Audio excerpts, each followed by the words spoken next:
بسم اللہ الرحمن الرحیم۔ السلام علیکم۔ اے عظیم خاتون، حسان شاعر رضی اللہ عنہ نے کہا، آپ جانتی ہیں کہ میں بیمار ہوں، اگر مجھ میں ذرا سی طاقت بھی ہوتی تو اس وقت میں میدان جنگ میں ہوتا۔ مورخ ابن ہشام اور ابن قتیبہ نے لکھا ہے کہ حسان رضی اللہ عنہ کا یہ جواب سن کر رسول اکرم صلی اللہ علیہ وسلم کی پھوپھی صفیہ رضی اللہ عنہا خود اس مشکوک آدمی کو پکڑنے یا مارنے کے لیے چل پڑیں، لیکن یہ نہ دیکھا کہ ایک مسلح مرد کے مقابلے میں جاتے ہوئے ان کے ہاتھ میں کون سا ہتھیار ہے۔ وہ جلدی میں جو ہتھیار لے کر گئیں وہ برچھی نہیں تھی، تلوار نہیں تھی، وہ ایک ڈنڈا تھا۔ صفیہ رضی اللہ عنہا دوڑتی ہوئی باہر نکلیں اور اس مشکوک آدمی کے پیچھے جا رکیں جو دیوار کے ساتھ کھڑا اوپر دیکھ رہا تھا۔ کون ہے تو؟ صفیہ رضی اللہ عنہا نے للکارا۔ مشکوک آدمی نے بدک کر پیچھے دیکھا، اگر وہ کسی غلط نیت سے نہ آیا ہوتا تو اس کا انداز کچھ اور ہوتا، مگر اس نے برچھی تان لی۔ صفیہ رضی اللہ عنہا نے اس کا چہرہ دیکھا تو کوئی شک نہ رہا، وہ یہودی تھا اور بنو قریظہ کا ہی ہو سکتا تھا۔ اسے یقین تھا کہ ایک عورت، وہ بھی ایک ڈنڈے سے مسلح، اس کا کچھ نہیں بگاڑ سکے گی۔ تجھ پر خدا کی لعنت! صفیہ رضی اللہ عنہا نے للکار کر کہا، کیا تو بنو قریظہ کا مخبر نہیں ہے؟ محمد صلی اللہ علیہ وسلم کی پھوپھی، یہاں سے چلی جا۔ یہودی نے کہا، کیا تو میرے ہاتھوں مرنے آئی ہے؟ ہاں، میں بنو قریظہ کا آدمی ہوں۔ پھر تو یہاں سے زندہ نہیں جائے گا، صفیہ رضی اللہ عنہا نے کہا۔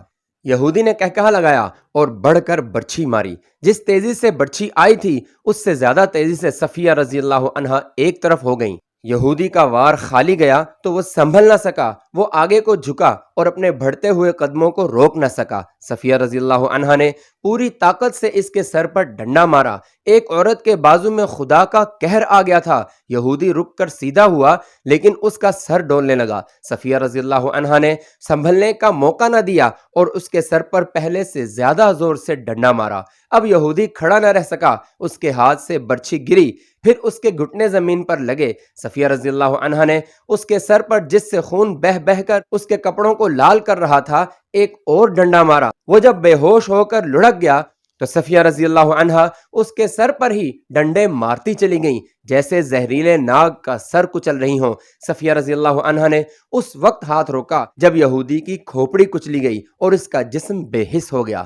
صفیہ رضی اللہ عنہا قلعے میں چلی گئیں۔ حسان! صفیہ رضی اللہ عنہا نے اپنے شاعر حسان سے کہا، میں وہ کام کر آئی ہوں جو تمہیں کرنا تھا، اب جاؤ اور اس یہودی کے ہتھیار اٹھا لاؤ اور اس کے کپڑوں کے اندر جو کچھ ہے وہ بھی لے آؤ۔ میں عورت ہوں، کسی مرد کے کپڑوں کے اندر ہاتھ ڈالنا ایک عورت کے لیے مناسب نہیں۔ چاہو تو یہ مال غنیمت تم لے سکتے ہو، مجھے اس کی ضرورت نہیں، اللہ آپ کی عصمت و عفت کی حفاظت کرے۔ حسان رضی اللہ عنہ نے شاعروں کی مسکراہٹ سے کہا، مال غنیمت کی مجھے بھی ضرورت نہیں ہے اور میں اپنے اندر اتنی توانائی محسوس نہیں کرتا کہ یہ کام انجام دے سکوں۔ دراصل حسان رضی اللہ عنہ ان دنوں شدید بیمار تھے اور کمزوری کی وجہ سے ان میں ہمت اور طاقت نہ تھی۔ مورخین لکھتے ہیں کہ یہ خبر رسول کریم صلی اللہ علیہ وسلم تک پہنچی تو آپ صلی اللہ علیہ وسلم کو پریشانی ہوئی۔ شہر میں خوراک کی کیفیت یہاں تک پہنچ گئی تھی کہ ہر فرد کو اس کی اصل ضرورت کی صرف 1/4 خوراک ملتی تھی۔ رسول کریم صلی اللہ علیہ وسلم نے خدائے ذوالجلال سے مدد مانگی اور کوئی حکمت عملی سوچنے لگے۔ ادھر خندق کا محاذ سرگرم تھا۔ خالد کو اپنی اس وقت کی بے چینی اور بےتابی اچھی طرح یاد تھی۔ وہ خندق کے ساتھ ساتھ گھوڑا دوڑاتا اور کہیں سے خندق عبور کرنے کے طریقے سوچتا تھا۔ وہ مرد میدان تھا، لڑے بغیر واپس جانے کو اپنی توہین سمجھتا تھا، مگر وہاں لڑائی اس نوعیت کی ہو رہی تھی کہ قریش کے تیر انداز خاصی تعداد میں خندق کے اس مقام کے قریب آتے جہاں مسلمان مورچہ بند تھے۔ یہ سلع کی پہاڑی تھی۔ تیر انداز مسلمانوں پر تیر برساتے، مسلمان جوابی تیر اندازی کرتے۔ کبھی قریش کا کوئی تیر انداز جیش کسی اور جگہ گشتی سنتریوں پر تیر چلاتا، مگر مسلمانوں کا جیش فوراً پہنچ جاتا۔ رات کو مسلمان خندق پر سنتریوں کی تعداد میں اضافہ کر دیتے تھے اور قریش خندق سے دور پیچھے خیمہ گاہ میں چلے جاتے تھے۔ رسول کریم صلی اللہ علیہ وسلم کو جہاں مدینہ میں خوراک کی قلت کا جو قحط کی صورت اختیار کرتی جا رہی تھی احساس تھا، وہاں آپ صلی اللہ علیہ وسلم کو یہ بھی معلوم تھا کہ قریش کا لشکر بھی نیم فاقہ کشی پر آ گیا ہے۔ یہ وہ کیفیت ہوتی ہے جو انسانوں کو ایک دوسرے کی شرائط ماننے پر اور معاہدوں اور سمجھوتوں پر مجبور کر دیتی ہے۔ کسی بھی تاریخ میں اس شخص کا نام نہیں لکھا جسے رسول کریم صلی اللہ علیہ وسلم نے خفیہ طریقے سے قریش کے اتحادی غطفان کے سالار عیینہ کے پاس اس مقصد کے لیے بھیجا کہ اسے قریش کی دوستی ترک کرنے پر آمادہ کرے۔ اسے یہ نہیں کہا گیا تھا کہ وہ مسلمانوں کے ساتھ مل جائے۔ رسول کریم صلی اللہ علیہ وسلم کا مقصد صرف یہ تھا کہ غطفان اور عیینہ رضامند ہو جائیں اور اپنے قبیلے کو لے کر واپس چلے جائیں تو قریش کا لشکر 2000 نفری کی فوج سے محروم ہو جائے گا۔ یہ توقع بھی کی جا سکتی تھی کہ دوسرے قبائل بھی غطفان کی تقلید میں قریش کے لشکر سے نکل جائیں گے۔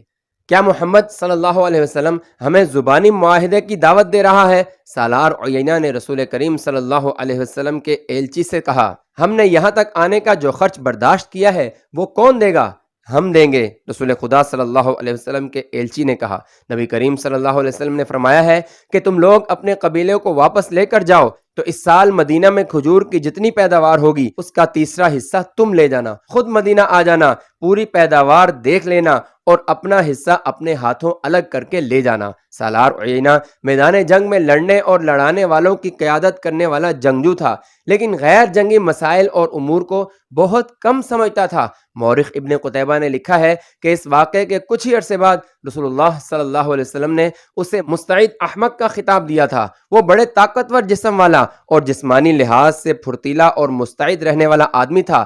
اس نے اپنے سردار غطفان سے بات کی، خدا کی قسم محمد صلی اللہ علیہ وسلم نے ہمیں کمزور سمجھ کر یہ پیغام بھیجا ہے۔ غطفان نے اسے جواب دیا، اس کے ایلچی سے پوچھو کہ مدینہ کے اندر لوگوں کو بھوک کا سامنا نہیں، ہم انہیں بھوک سے نڈھال کر کے ماریں گے۔ کیا تم دیکھ نہیں رہے کہ ہمارا اپنا لشکر بھوک سے نڈھال ہو رہا ہے؟ سالار عیینہ نے اپنے سردار کو کہا، مدینہ والے اپنے گھروں میں بیٹھے ہیں، ہم اپنے گھر سے بہت دور آ گئے ہیں۔